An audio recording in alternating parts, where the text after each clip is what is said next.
के लिए ये सेल तैयार कर दिए गए हैं। अतीक के आने से पहले नैनी जेल तैयार है। जेल अधीक्षक ने निरीक्षण भी किया है और आनंद कुमार डीजी जेल ने न्यूज 18 यूपी यूके से बातचीत में सबसे पहले ये बताया कि नैनी जेल में अगर अतीक को रखा जा रहा है तो ऐसे में हमारी तरफ से चाक चौबंद इंतजाम किए गए हैं। बड़ी खबर आपको बता दें कि जेल अधीक्षक ने निरीक्षण भी कर लिया है और पूरे तरीके से आधुनिक टेक्नोलॉजी से लैस है ये सेल, जिसमें कि वीडियोग्राफी और ऑडियोग्राफी दोनों ही चीजें होंगी। अतीक से पूछताछ से लेकर वहां पर जितने भी पुलिस वाले रहेंगे सबकी मॉनिटरिंग होगी। हमारे साथ उपेंद्र लगातार जुड़े हैं। उपेंद्र, हाई सिक्योरिटी के बीच दोनों भाई को रखा जाएगा सेल में। बिल्कुल, देखिए ये पूरा अतीक का कुनबा जो है शाम के बाद आपको इसी जेल में नजर आएगा, क्योंकि हाई सिक्योरिटी सेल में अतीक को रखा जाएगा, उसके बाद हाई सिक्योरिटी सेल में ही अशरफ को रखा जाएगा। फिलहाल जो अली की जो सेल है वो 1 नंबर में ट्रांसफर कर दी गई है। अली भी पहले वही था, लेकिन अब अली जो अतीक का बेटा है उसको 1 नंबर में शिफ्ट कर दिया गया है। तो फिलहाल पूरा जो अतीक का कुनबा है, यानी कि जो क्रिमिनल पूरी कुनबा है, उस कुनबे को अब यहीं रखा जाएगा। कुछ देर पहले डीआईजी ने निरीक्षण किया और निरीक्षण करने के जाने के बाद जब उनसे सीधे तौर पर पूछा गया तो भले ही सीधे तौर पर जवाब देने से बचते रहे, लेकिन इस बात से उन्होंने कहीं इंकार नहीं किया कि हमारी तैयारी है। उनका कहना था हमने पूरी तैयारी कर दी है, लेकिन वो आ रहा है अतीक यहीं पर या नहीं आ रहा है ये नहीं बताया, क्योंकि इसके पीछे जो पुलिस का एक अनुशासनिक मैनुअल है उसके तहत उन्होंने कुछ नहीं बताया, क्योंकि ये पूरी तरीके से मिशन अतीक को गोपनीय रखा गया है। तो ऐसे में अफसर सीधे तौर पर बोलने से बच रहे हैं, लेकिन जो तस्वीर है, जो मूवमेंट है, जो निरीक्षण है, जो जिस तरीके से सिक्योरिटी बढ़ाई गई, चाहे वो ऑडियो कैमरे हो चाहे वीडियो कैमरे हो, सारे कैमरे की देखिए 2 निगरानी होगी।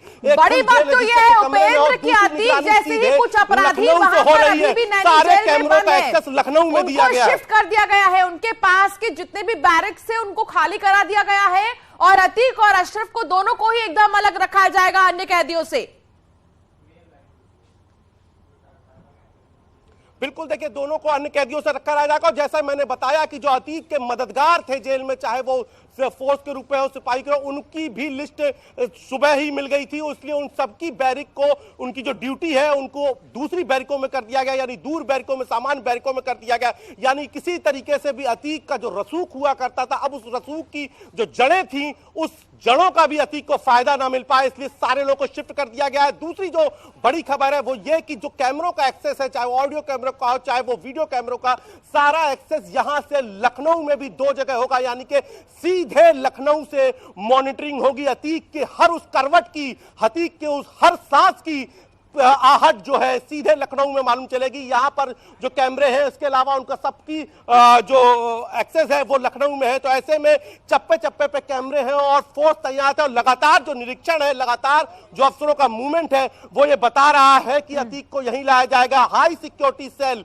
इसमें रखा जाएगा, वो अपने आप में ही सबसे स्पेशल सेल होती है, तो वहां पर रखा जाएगा और अशरफ को भी वहीं रखा जा सकता है। लेकिन जैसा मैंने बताया कि एक जेल मैनुअल का एक तकनीकी पहलू है कि अगर देर शाम हो जाती है, रात हो जाती है, किसी भी कैदी को लाने में या किसकी पेशी होती तो उसको जेल मैनुअल के हिसाब से एंट्री देने में कुछ तकनीकी दिक्कत आती है। अब इन तकनीकी दिक्कतों को कैसे सॉल्व किया जाएगा, क्योंकि लेकिन बैकअप के लिए यह रखा गया है कि अगर देर हो जाती है तो प्रयागराज की ही पुलिस लाइन में अशरफ को रखा जा सकता है।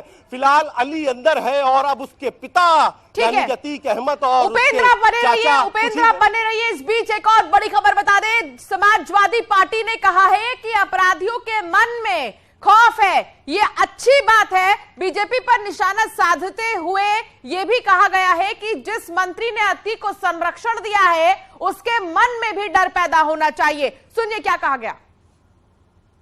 और भारतीय जनता पार्टी लगातार कह रही है कि अपराधियों के मन में डर बैठ गया है। डर होना चाहिए, हम लोग भी चाहते हैं, आम आदमी चाहता है कि जो अपराधी है, जो बलात्कारी है, जो बेईमान है, जो चंदा चोर है, जो जमीन घोटालेबाज है, जो गौकसी कराता है, उनके मन में डर होना चाहिए। लेकिन इसी अपराधी को आखिर सरकार बताएगी कि कौन मंत्री हैं जो संरक्षण दे रहे थे, कौन भाजपा के बड़े नेता हैं जिससे यही अपराधी फेस टाइम पर बात कर रहा था। तो केवल अपराधी के मन में डर नहीं, अपराधियों को संरक्षण देने वालों के भी मन में डर होना चाहिए। तो वहीं एसबी नेता अरुण राजभर ने कहा कि आज हालत यह है कि ताला खुलने पर भी अपराधी जेल से बाहर पैर रखने से डरते हैं। सुनिए। सरकार कह रही है, वो दिख भी रहा है, अगर अधिकारियों में अपराधियों में खौफ नहीं होता तो ये अपराधी जेल से बाहर आने से डरते। और जो डर दिख रहा है, अपराधी खुद कह रहे हैं कि मेरी हत्या हो सकती है या मेरी जान चली जा सकती है। तो पहले तो ऐसा नहीं होता था, पहले लोग जान लेते थे, लोग जुल्म करते थे, अब वो जुल्म कर नहीं पा रहे हैं। जो पहले उन लोगों का संगठित अपराध चलता था, जो कानून को अपने हाथ में लेने का काम करते थे, अब वो कानून को हाथ में नहीं ले पा रहे हैं और कानून से डर रहे हैं। इसका मतलब कहीं न कहीं कानून व्यवस्था और पुलिस प्रशासन का भय, सरकार का भय अपराधियों में इतना चरम सीमा पर है कि अपराधी अगर आप जेल की ताला खोल देंगे तो बाहर निकलने से डर रहे हैं।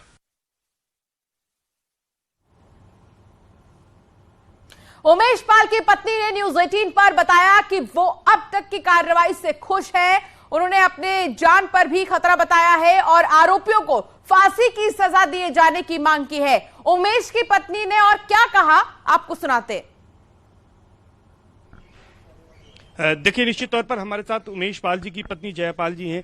आज जिस तरह से अतीक अहमद को लाया जा रहा है, अशरफ को लाया जा रहा है और 16-17 साल पहले जिस तरह से अपहरण हुआ था, जो मुकदमा था, उसमें फैसले की घड़ी आ गई है। क्या कहती हैं आप और इस पर क्या सोचती हैं, कैसी कार्रवाई होनी चाहिए, क्या फैसले से उम्मीद है? जी, मैंने अभी तक जैसे आप लोगों से कहा है कि मुझे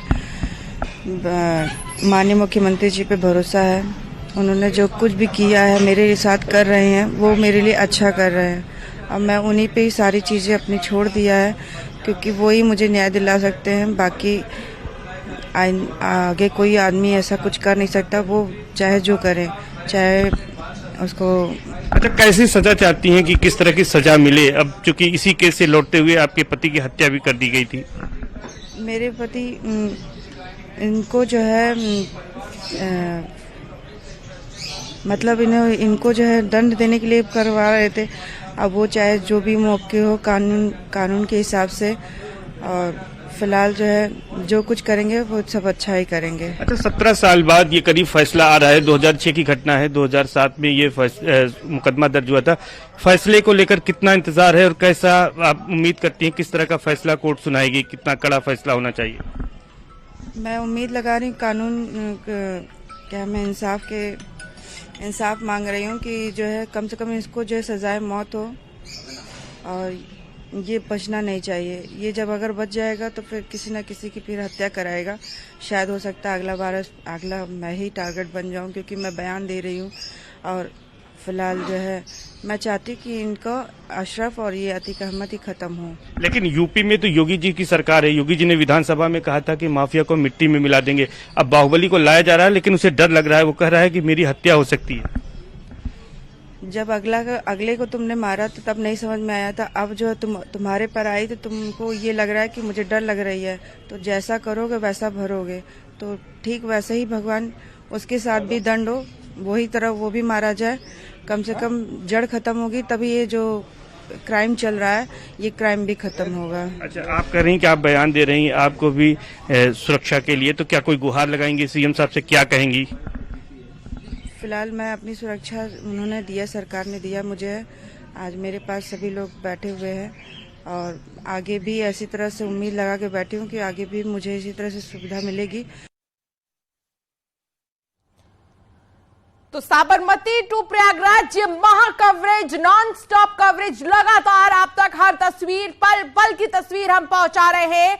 हालांकि इस पूरे मामले में आपको जो भी जानकारी है सबसे पहले हम दे रहे हैं। इसके साथ ही जयापाल ने क्या कहा, जो उमेश पाल की पत्नी है, उन्होंने कहा कि हमारी यही ख्वाहिश है कि फांसी की सजा मिले आरोपियों को, अपराधियों को फांसी की सजा दे।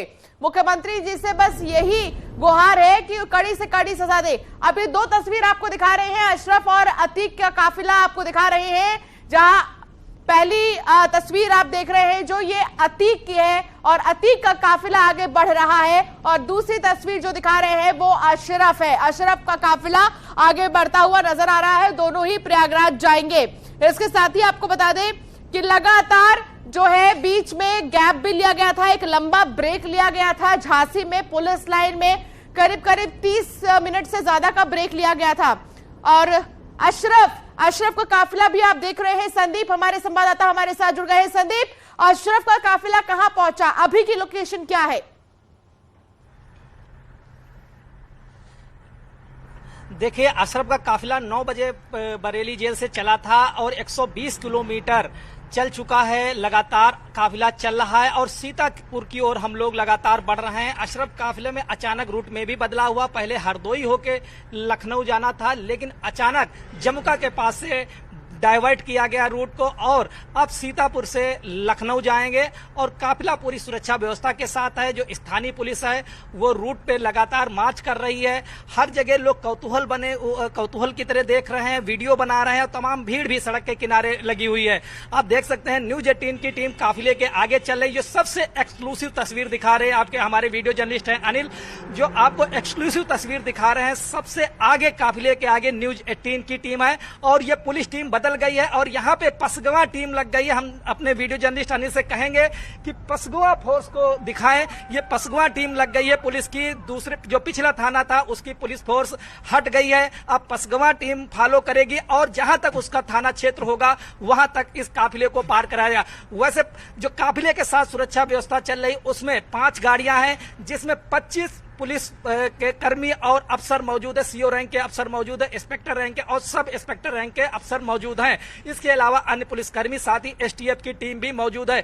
450 किलोमीटर का ये सफर है, जिसमें से 120 किलोमीटर का सफर पूरा हो चुका है और करीब 7 बजे के करीब प्रयागराज काफिला पहुंचने की उम्मीद है। बिल्कुल, ये भी कहा जा रहा है कि दोनों ही क्या पता लगभग एक ही समय पर पहुंचे। लेकिन संदीप, सीतापुर से होते हुए क्या काफिले को आगे बढ़ाया जा रहा है?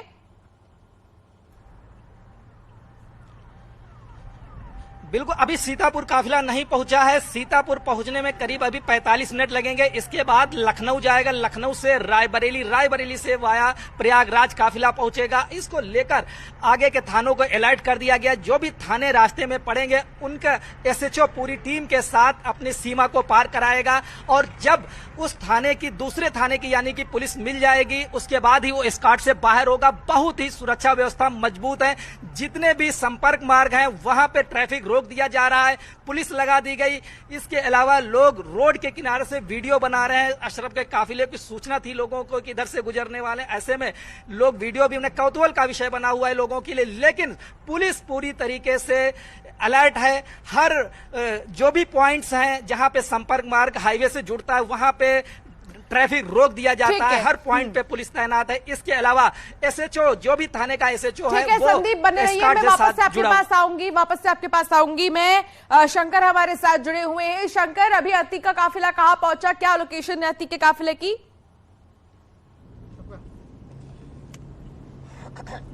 देखिए, इस वक्त मैं झांसी के महेबा इलाके से जो काफिला है वो क्रॉस करता हुआ नजर आ रहा है। महेबा, और ये इलाका है, अब देखा जा सकता है महेबा, और ये हाईवे में काफी तेज रफ्तार से गाड़ी आगे बढ़ते हुए और Shri Badrinath college of pharmacy just हमारे राइट हैंड में देखा जा सकता है। तो काफी तेज रफ्तार में ये काफिला आगे बढ़ता हुआ और तकरीबन जो अनुमान लगा जा रहा है कि 5 से 5:30 बजे हम लोग प्रयागराज पहुंच जाएंगे। और वही अनुमान लगाया जा रहा है अशरफ का भी काफिला तकरीबन 5 से 5:30 बजे पहुंच जाएगा, जैसे कि हमारे सहयोगी संदीप पांडे भी बता रहे हैं। तो एक तरह से अनुमान लगाया जा रहा है कि ये दोनों जो भाइयों को एक ही वक्त पे प्रयागराज में लाया जाएगा, क्योंकि 5 से 5:30 बजे का वक्त जो है उस वक्त में प्रयागराज पहुंचने का। बने रहिए शंकर, बने रहिए, वापस से आपके पास आएंगे और जानकारी लेंगे आपसे।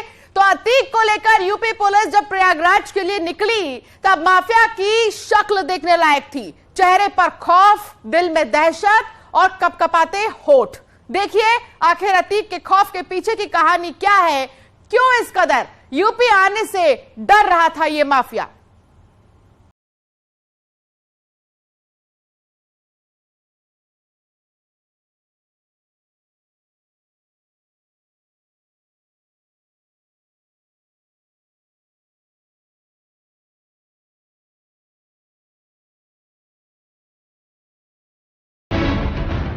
गाड़ी पलटने का डर, माफिया कांपा घर घर। यूपी पुलिस के नाम पर थर थर कांप रहा है माफिया। जब यूपी पुलिस की गाड़ी में बैठने का वक्त आया तो माफिया अतीक की घिघी बंध गई, हलक में जान अटक गई, होठ थरथराने लगे और थरथराते लफ्जों में जो कुछ भी कहा जरा वो सुन लीजिए। आपको डर है? आपको डर है? अतीक जी डर है आपको? डर है क्या आपको? आपको उनका प्रोग्राम मालूम है क्या है? क्या लग रहा है आपको?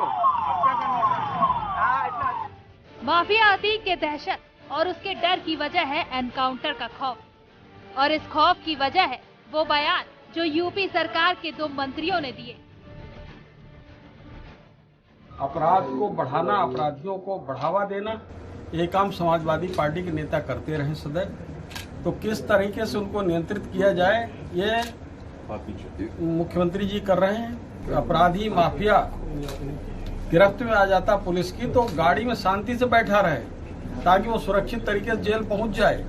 वो वहां पर हाय तो वह मचाएगा, गाड़ी से कूदने भागने की सोचेगा तो उसके बाद डिसबैलेंस हो सकता है ड्राइवर, तो गाड़ी पलट सकती है। कोर्ट के एक ऑर्डर के तहत जेल में गया था, यहाँ से शिफ्ट किया गया था, वापस न्यायालय के समक्ष लाया जा रहा है। ये कानूनी प्रक्रिया है, पूरी सुरक्षा के साथ अतीक अहमद को लाया जाएगा, कानून के सामने प्रस्तुत किया जाएगा, जैसा कानून का निर्णय होगा। ये न्यायिक प्रक्रिया है, पुलिस का इसमें कोई विशेष डायरेक्ट रोल नहीं है। तो क्या माफिया अतीक के आतंक का अब अंत हो जाएगा? क्या उसके गुनाहों के हिसाब की घड़ी आ गई?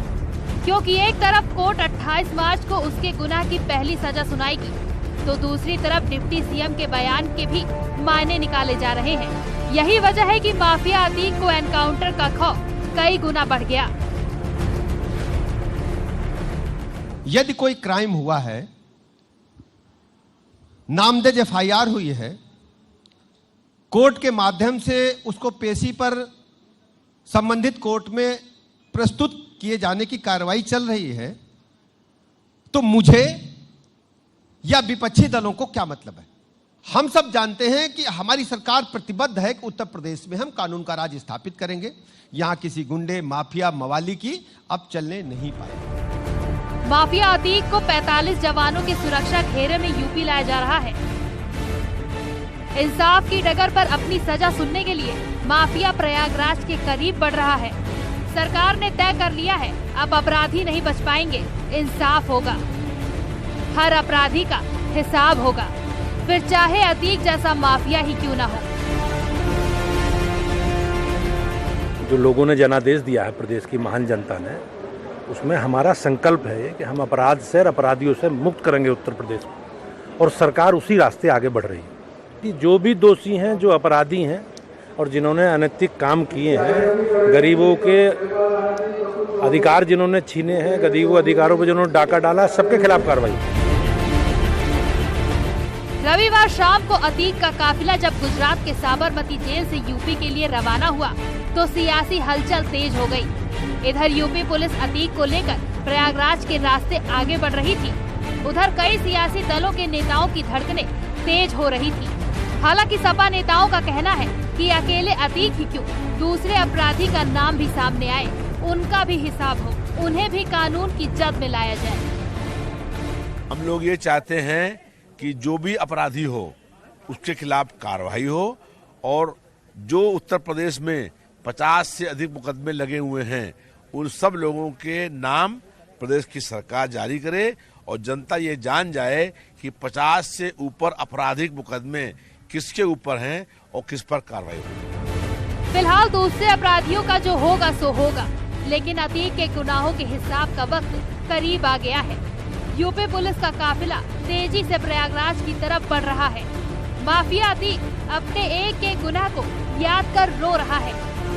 देखना होगा उसे उमेश पाल अपहरण कांड में अदालत क्या सजा सुनाती है। Bureau report, news 18।